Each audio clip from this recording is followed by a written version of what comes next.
शेतकऱ्याची मेहनत आमची जबाबदारी. प्रगत तंत्रज्ञानासह पिकांचे संपूर्ण संरक्षण.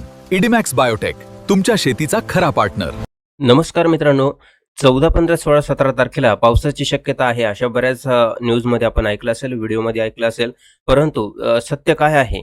वातावरणाचा जो बदल झालेला आहे, अरबी समुद्राकडून जे वारे वाहत आहे आणि काही भागात कमी दाबाचे क्षेत्र आहे, आर्द्रतेचं प्रमाण वाढलेलं आहे. मग त्यामुळे आणखी कोणत्या भागात पाऊस आहे आणि खरंच 14, 15, 16 तारखेला पाऊस आहे का? मग तो कोणत्या जिल्ह्यात असणार आहे आणि त्यानंतर मोठा पाऊस येणार आहे. तो मोठा पाऊस कोणकोणत्या जिल्ह्यामध्ये, तालुक्यांमध्ये असणार आहे, ही संपूर्ण माहिती आपण ह्या व्हिडिओच्या माध्यमातून घेणार आहोत. एकदम कमी वेळेत ही माहिती जाणून घेणार आहोत, त्यामुळे आपण व्हिडिओला शेवटपर्यंत नक्कीच बघा. पहिल्यांदा हा व्हिडिओ बघत असाल तर चॅनलला सबस्क्राईब करा, व्हिडिओला लाईक करा आणि आपले गाव, तालुका, जिल्हा आम्हाला कमेंट करून नक्कीच कळवा. मित्रांनो, आपण 13 तारखेपासून अंदाज घेऊया, कारण 13 तारखेपासून आपल्याला बऱ्याचशा भागात आपल्याला जे वारे बघायला मिळत आहे, बऱ्याचशा जिल्ह्यांमध्ये आपल्याला खूप वारे बघायला मिळत आहे. वाऱ्याचा जो स्पीड आहे 25 ते 30 प्रति तास किलोमीटर याप्रमाणे आपल्याला बघायला मिळत आहे. मग आता अंदाज घेऊया पाऊस कोणकोणत्या जिल्ह्यात, तालुक्यामध्ये आपल्याला वर्तविला जात आहे. मित्रांनो, 13 तारखेला जर बघितलं तर 13 तारखेला आपल्याला सगळीकडे ढगाळ वातावरण बघायला मिळणार आहे. अधूनमधून ऊन सावली बघायला मिळणार आहे. त्यामुळे 13 तारखेला कुठेही पावसाची शक्यता आपल्याला वर्तविली जात नाही. परंतु 14 तारखेच्या अंदाजामध्ये जर बघितलं तर 14 तारखेच्या अंदाजामध्ये आपल्याला कुठेही पावसाची शक्यता नाही. फक्त ढगाळ वातावरण तयार होईल आणि पावसाचे जे ढग आहे, नाशिक, त्र्यंबकेश्वर, पुणे काही भागात आपल्याला ढग तयार होतील, परंतु या ठिकाणी पाऊस नाहीये. आता 15 तारखेला थोडंसं वातावरण बदललेलं आपल्याला या ठिकाणी बघायला मिळालेलं आहे. आता 15 तारखेला पाऊस आहे का? आता या ठिकाणी आपण बारकाईनं जाणून घ्या. या ठिकाणी आपण बघू शकतो की नाशिक भागात मुंबई, बोईसर, वसई, विरार, तसेच या ठिकाणी मुंबई, नवी मुंबई, बदलापूर आहे, वाडा आहे, घोटी, इगतपुरी, जव्हार, मोखाडा, त्र्यंबकेश्वर हा जो भाग आहे मित्रांनो, या ठिकाणी आपल्याला ढगाळ वातावरण आहे आणि पावसाची शक्यता एकदम किंचित नाहीच्या बरोबरच आहे. झाला तर काही ठिकाणी रिमझिम होईल, नेत्र होणार पण नाही, असं वातावरण आपल्याला 15 तारखेला संध्याकाळच्या वातावरणामध्ये बघायला मिळणार आहे. परंतु पावसाचं हे वातावरण जे आहे ते दुपारनंतरच आपल्याला बदल बघायला मिळेल. त्यानंतर जो पावसाची शक्यता आहे ती नाहीच्या बरोबर आहे, लक्षात घ्या. त्यानंतर चाळीसगावच्या काही भागात जर बघितलं तर चाळीसगाव आहे, पेशावर आहे, पाचोरा आहे, शेगाव आहे, पोर्ला आहे, हा जो मध्य भाग आहे मित्रांनो, या ठिकाणी आपल्याला रिमझिम पावसाची शक्यता इथे वर्तविली जाणार आहे. त्याचप्रमाणे या ठिकाणी जळगावचा भाग आहे, भुसावळ, नावी, रावेर, यावल, या ठिकाणी जामनेरचा काही भाग आहे, इथे सुद्धा तीच परिस्थिती वातावरण होईल. पावसाची शक्यता फार कमी प्रमाणात या ठिकाणी आहे.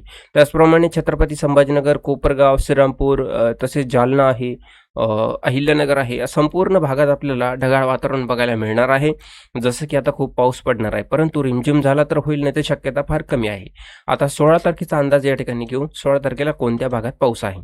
16 तारखेला तशीच परिस्थिती आपल्याला बघायला मिळणार आहे. सगळीकडे ढगाळ वातावरण, पावसाची शक्यता आपल्याला दाखवली जाईल, परंतु पावसाचे जे प्रमाण आहे ते एकदम नाहीच्या बरोबरच या ठिकाणी आहे.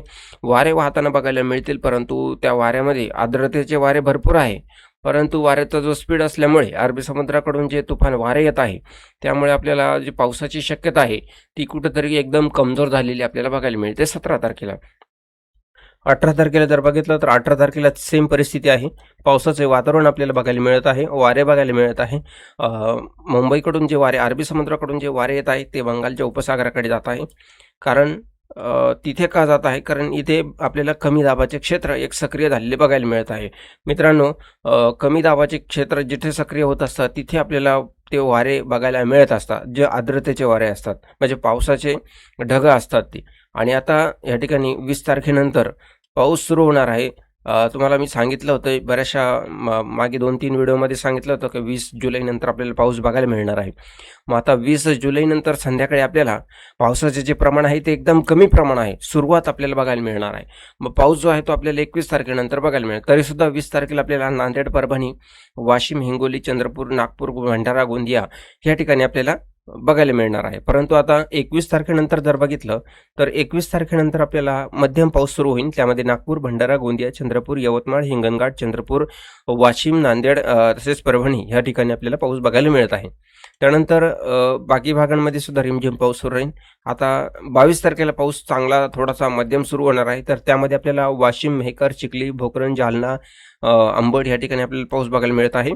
त्याचबरोबर अकोला, अमरावती या ठिकाणी सुद्धा पाऊस बघायला मिळत आहे. 22 तारखेला हा जो पाऊस आहे हा सुरुवात होणार आहे आणि त्यानंतर आपल्याला 22 तारखेला ही पहाटे सुरू होणार आहे आणि सकाळी जर बघितलं 22 तारखेला तर जबरदस्त पाऊस आपल्याला वाशिम, यवतमाळ, अकोला, अमरावती या ठिकाणी बघायला मिळत आहे. चंद्रपूर, गडचिरोली, त्याचबरोबर आपल्याला गडचिरोलीच्या भागात जोरदार पाऊस आहे. चंद्रपूरमध्ये, यवतमाळ, हिंगणघाट, नागपूर, भंडारा, गोंदिया या ठिकाणी आपल्याला तुफान पाऊस बघायला मिळणार आहे 22 तारखेला संध्याकाळच्या वातावरणामध्ये. तसा दिवसभर आपल्याला तो बघायला मिळणारच आहे. त्यानंतर संध्याकाळी थोडीशी तीव्रता वाढेल. तर जास्तीत जास्त पाऊस आपल्याला त्याच भागामध्ये आपल्याला मागच्या व्हिडिओमध्ये पण तुम्हाला तेच सांगितलं होतं की आपल्याला अमरावती, अकोला, यवतमाळपासून तर भंडारा, गोंदियापर्यंत पाऊस आणि खाली गडचिरोली, चंद्रपूर या ठिकाणी आपल्याला पाऊस आहे. तर वाशिम, नांदेड, परभणी इथपर्यंत आपल्याला त्याचा परिणाम जाणवणार आहे. त्याचनंतर आपल्याला 23 तारखेला पुन्हा एकदा तिथेच अतिवृष्टीसारखा जोरदार पाऊस आहे. त्यानंतर जळगाव, धुळे, नंदुरबार ह्याकडे वळलेला आपल्याला 24 नंतर बघायला मिळणार आहे आणि बाकी भागांमध्ये रिमझिम पावसाची शक्यता आहे. 24 तारखेनंतर पुन्हा एकदा थोडासा बदल आपल्याला या ठिकाणी बघायला मिळेल आणि मुंबईकडून आपल्याला पाऊस बघायला मिळेल. मुंबई, अहिल्यानगर, छत्रपती संभाजीनगर. परंतु 25 तारखेनंतर जरी तो पाऊस आपल्याला बघायला मिळाला, परंतु त्यामध्ये तीव्रता एकदम कमी असणार आहे. जिथे आपल्याला तो पाऊस आहे तो आपल्याला एकदम कुठंतरी 10-20% बघायला मिळेल. एकदम रिमझिम आणि हलका पाऊस बघायला मिळू शकतो. जर यामध्ये काही बदल झाला तर आपल्याला व्हिडिओच्या माध्यमातून तातडीने कळवण्याचा प्रयत्न असेल. त्यासाठी चॅनलला सबस्क्राईब करा, व्हिडिओला लाईक करा, आपले गाव, तालुका, जिल्हा आम्हाला कमेंट करून नक्कीच कळवा.